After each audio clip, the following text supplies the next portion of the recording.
at veterans minimum.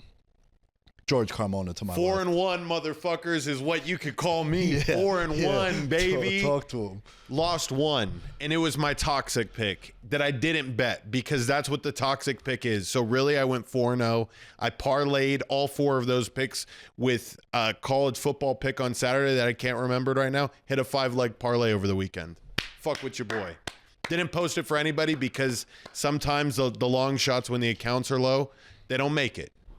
But just know that I tailed you responsibly. You were on a heater. Now I'm on a heater. And now the show is hot. Hey, listen, man. The show is hot. 6-1. Trust me. With the Browns, 6-1. Full disclosure. I put $250 on them minus 2.5. And I cash out. When? So I cash out before the game starts. Oh, my God. And I split it up into thirds.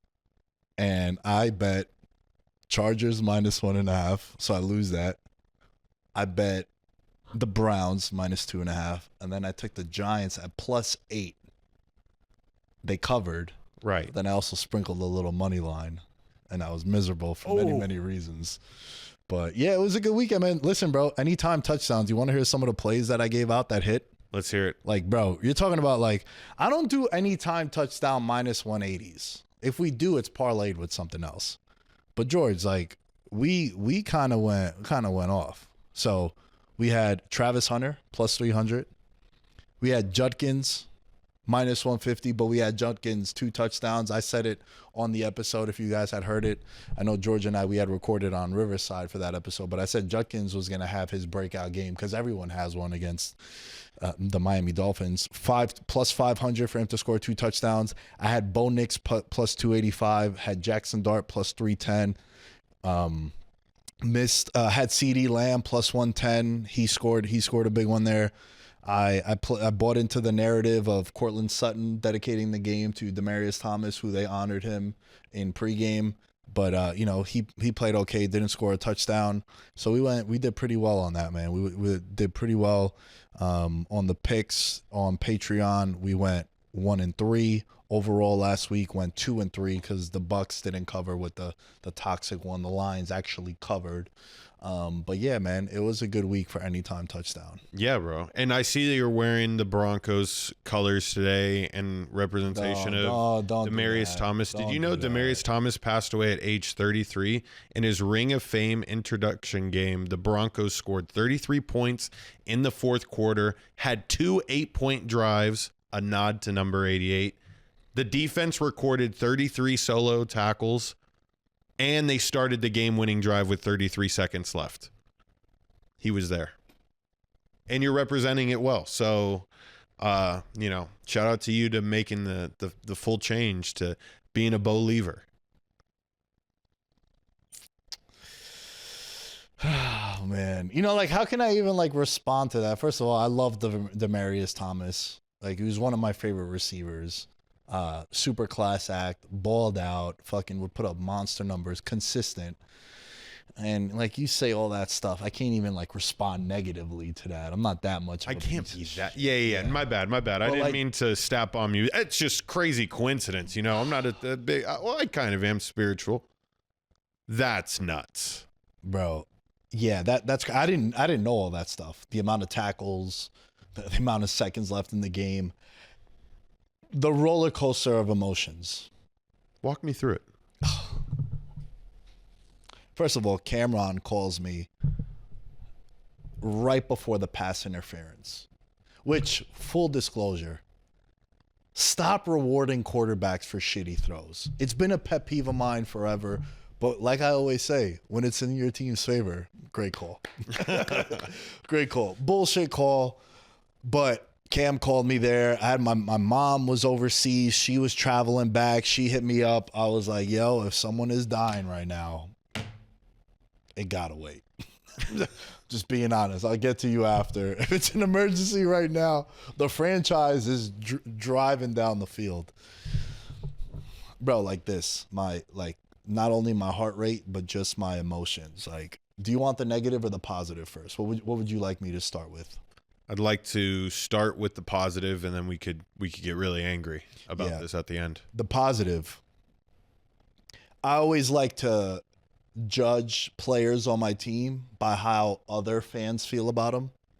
We fucking got one, bro. We got a motherfucking dog in number 6, okay? On the road, needing a touchdown to win the game on a 4th and 17. Did we get a favorable spot? Yeah, but he also drew the roughing the passer. Like, I'm getting chills about that because that was such a fucking, my balls are on the table. You're going to enjoy it. I'm going to enjoy it. This is what you're dealing with for the next 12 plus. And then he scores that touchdown too. And the gift and the curse of the new PAT being moved back is that you ain't really celebrating until you see the kick. I've been talking about this shit for years. How it became interesting because they would have to make you watch if the dude hits the PAT. And the moment he missed the PAT, George, I dropped down to one knee and I was just like, I've seen this before. Just seen it before. And we got robbed of everybody leading every show with the Giants are back. Can they win the division? Can they make the playoffs? They found their new quarterback. All this shit was right there for them. And we got robbed of the Jaxson Dart, like, legacy game. Or not legacy game, but a rival game. Like, dude, 3 touchdowns on the road in Denver. That place was quiet for 3.5 quarters. Even Bo Nick said, like, hey, I wish y'all didn't leave. But they were playing like shit. Mm-hmm. And let me give you another one. The Broncos score off a tipped pass, right? Yeah. And you're like, uh-oh. But then the Giants get one back with Theo Johnson, plus 475 anytime touchdown, by the way. But they got a gift. Because how long you been watching football? When you see, like, ball gets deflected, hits off a shoulder pad, and then the guy... You know it's over, bro. You know it's over. But then it happens in your favor. You're like, all right, that negated it. We're good. Correct. We're back. Offsetting crazy plays, repeat. Yeah. Third down. Yeah. And that was my biggest takeaway. And, like, I feel like only losers get the, yeah, but at least you had fun. There's always next, like, don't do that to me. No. Don't do that to me. But that was the one thing I took from that. And then Sean Payton, did you hear Sean Payton fucking throw Russell Wilson under the bus? Did you hear his post game? No, I heard he said they got a little bit of a spark with that guy. But is that what you're referencing? That, but prior to that, he says, you know, I was talking to the Mara family and I was hoping we would see Russell. Bro. Yes, I did. Okay. What? I do remember that. Yeah. But it was the same clip. It was like the same interview. You know, I was going through it yesterday. So I watched fucking Nick Bonito get interviewed and Cooper getting interviewed. Like I was going through it, bro. And then of course, you know, Cam and Mace invite me onto the show. Of course, that's when they decide to invite me on the show. Thank you guys. I appreciate you too. You fucks. Of all the times to make an appearance on the show, it's when like we just got embarrassed. No team has ever suffered a loss like that. 33 points in the fourth quarter. Yeah. So I gave you a little bit of the good and the bad. The 2 losses that Jaxson Dart has had, and I'll say this because I know that the Monday winner you guys are going to want to stick around for because it involves the Giants. But the 2 losses you guys have had on the road, crazy shit has happened. You know, like this is something where it wasn't like you guys got dominated. You guys put on good enough showings to compete, and it just so happened that the turnover bug hit you, and same situation here. And I think that the Giants are still in a good spot. Scattaboo for Offensive Rookie of the Year looks better and better every week, especially after some of the drops that Puka had tonight. And I'm still a big fan of the G-Men. Listen, you could definitely be a big fan of the G-Men, and I'm trying to pull up something now. That's why I'm on my phone. about Jaxson Dart and these first couple games. First player to have 7 or more touchdown passes in his first 4 starts, 3 touchdowns on the ground. I feel like you gotta bet him. He's gonna be like, I think the comp of him being Jalen Hurts is one of my favorite comps that I've said, because he's gonna be scoring inside the red zone a lot. If you could get anything plus on him anytime touchdown, you gotta fucking bet that shit. Even if I don't put it out on Patreon or on Discord, you gotta fucking play that. He's scored in almost every game. He has 3 rushing touchdowns. Yeah. And 4 years from now, does he not score? This is an argument that I don't understand, because like, honestly, bro, it's pissing me off, because it happened on the Thursday night game too. T. Higgins slid instead of walking into the end zone. Bro, you see these kickers score a touchdown. I want you to score a touchdown. I don't want these fucking losers coming out there to kick a field goal. How many under 30-yard field goals have we seen? The Rams have missed 2. Yeah. Bro, kickers are changing legacies. Kickers have been changing and altering people's legacies for years. I'd rather you score.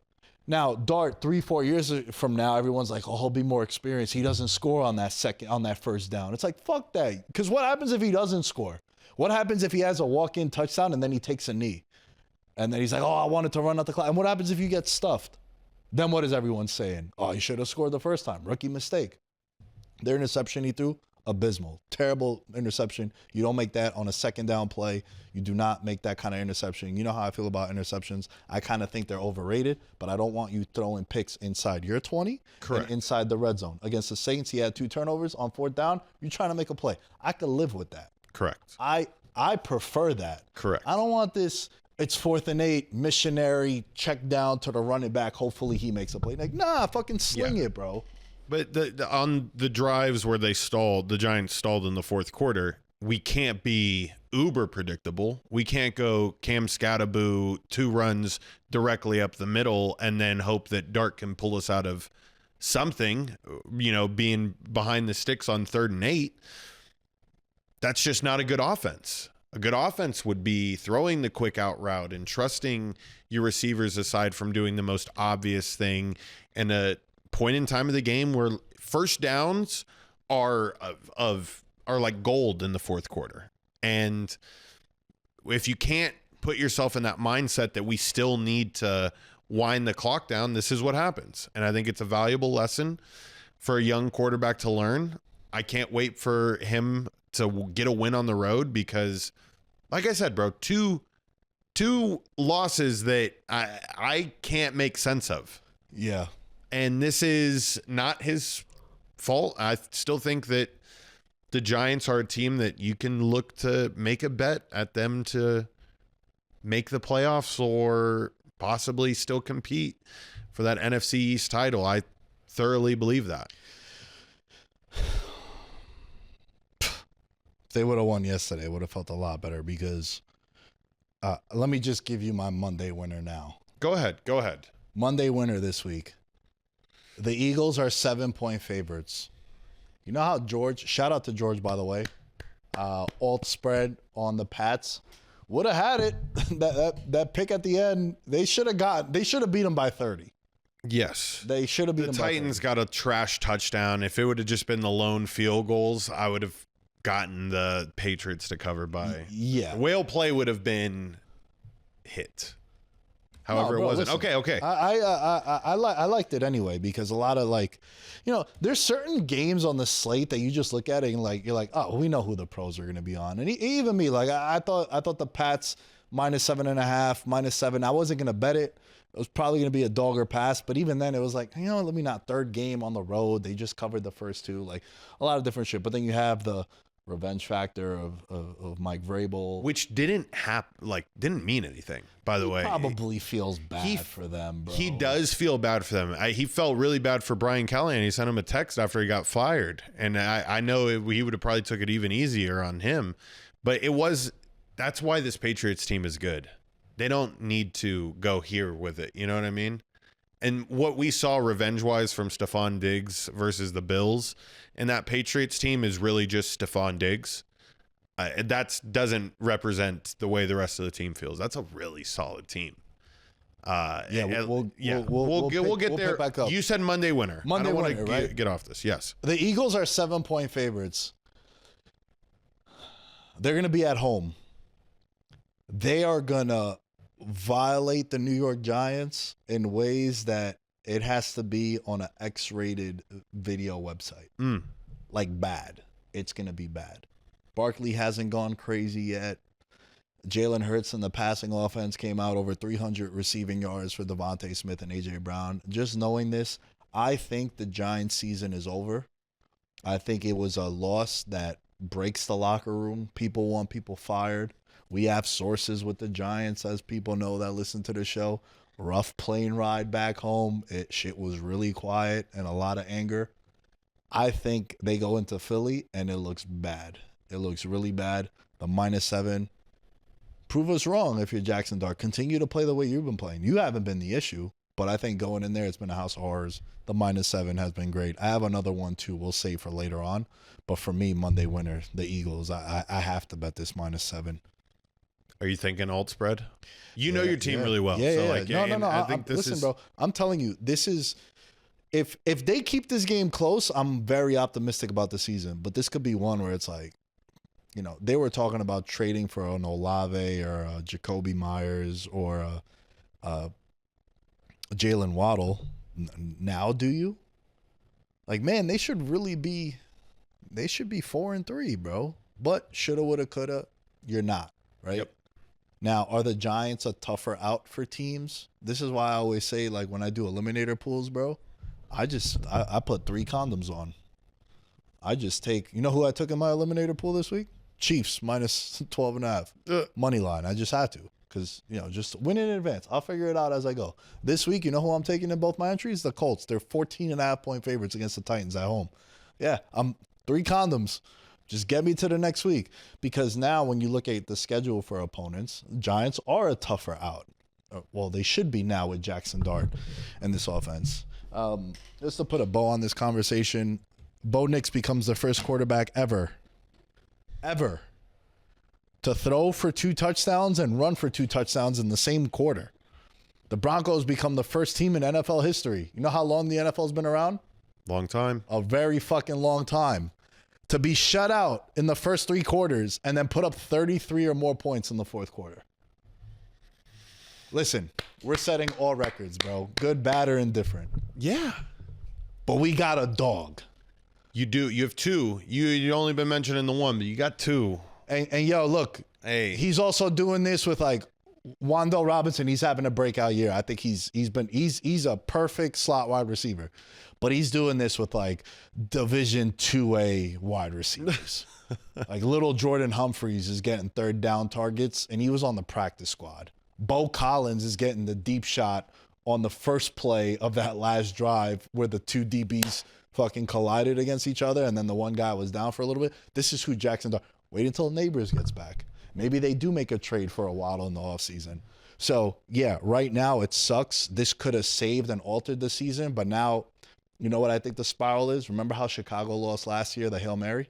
Mm-hmm. I think it's the same thing. Same situation. I think you see the Giants, like, plummet. I see the Giants. That's a good call, man. I think the Giants win 2 more games the rest of the year. I think they're a 4-13 team just because of that loss right there. It's your Monday winner, folks. Yeah.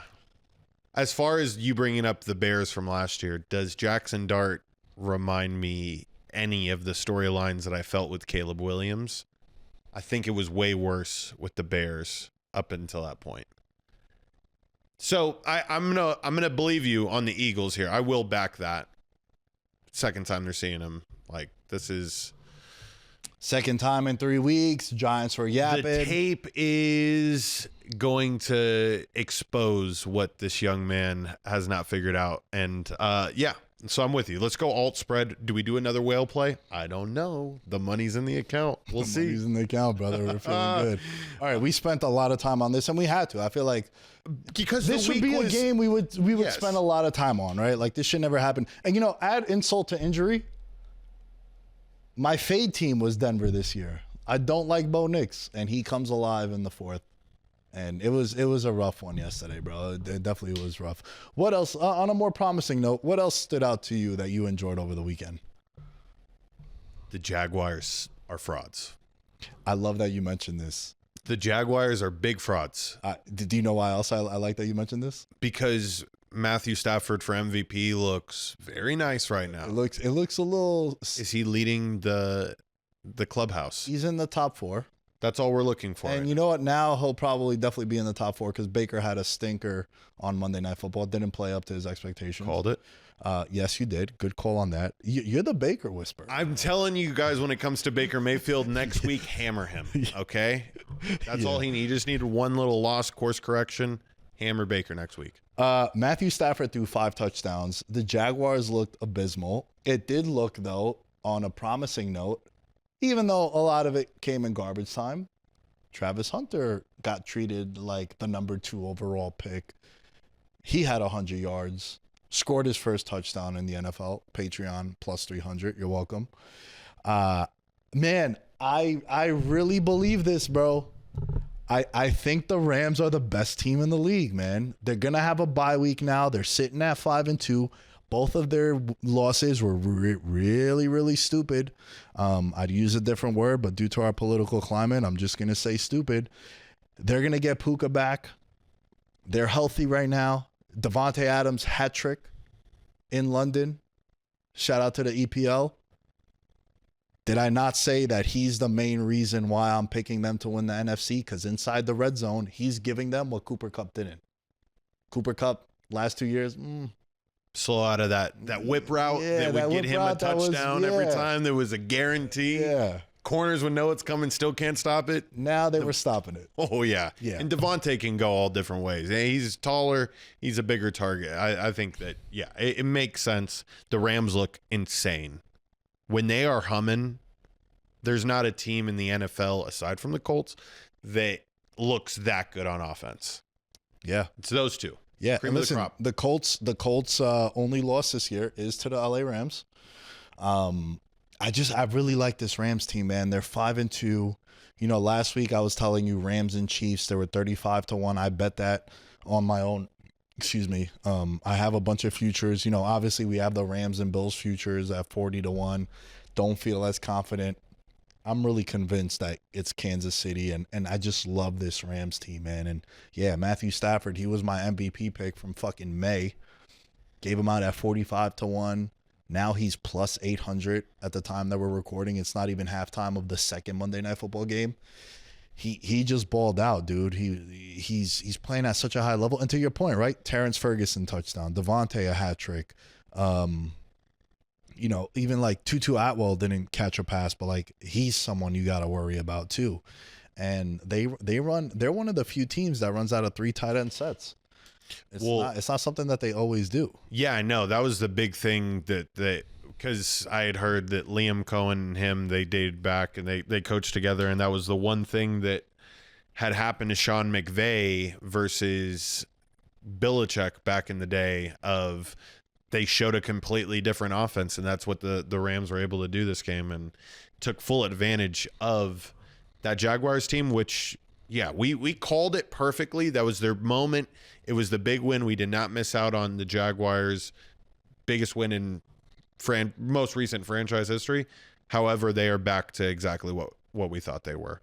Could not run the ball effectively at all. And the Rams continue to do what they did. Can I hit the next game? Sure, yeah. Everybody who is saying Spencer Rattler is a competent quarterback, I need you to elaborate on what you were looking at. And I think don't get necessarily confused with conservative quarterback and competent quarterback. It's easy to confuse the two because my favorite aspects of a quarterback are quarterbacks that don't turn the ball over. They do a really good job of handing it off. And then I'll repeat, don't turn the ball over. He would fit the mold. However, he just doesn't have the sauce. And it showed up in a game where he did turn the ball over. multiple times. And this is a spot in which I would have hammered the Bears, because the Saints have just been flying by the seat of their pants this entire year.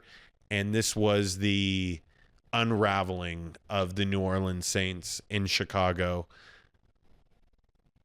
It's official. We got to move on. We can't keep putting Rattler out there and saying that he is a competent quarterback when you just got a first-round draft pick. Are we going to need to draft another quarterback come April of this next year? There's a kid from Arkansas. He's 6'7". I think he's going to be the best quarterback out of the draft. Maybe he would look good in the Saints uniform and Taylor Green. Do we need to do that? That's what this game highlighted to me, is that the move has to be made within the next 2 weeks, or, I mean, we're just setting the franchise back another 2 years. I think it's 2 more years for quarterback situations that are still getting figured out. At least with the Giants, there's an accurate timeline now with Jaxson Dart that this could happen in the next 3 years where we can contend for a Super Bowl. Yeah. For the Saints, if you don't play Tyler Shough this year, what are we going to be waiting until fucking 2035 to compete for a title? So I'm pretty upset at the way that the Saints are handling everything here, and we're probably not going to talk about them much the rest of the year because they're shit. We're not, unless, you know, a Kamara or an Olave get traded, a Demaryius Davis. Like, you should really sell the farm and just move on from there.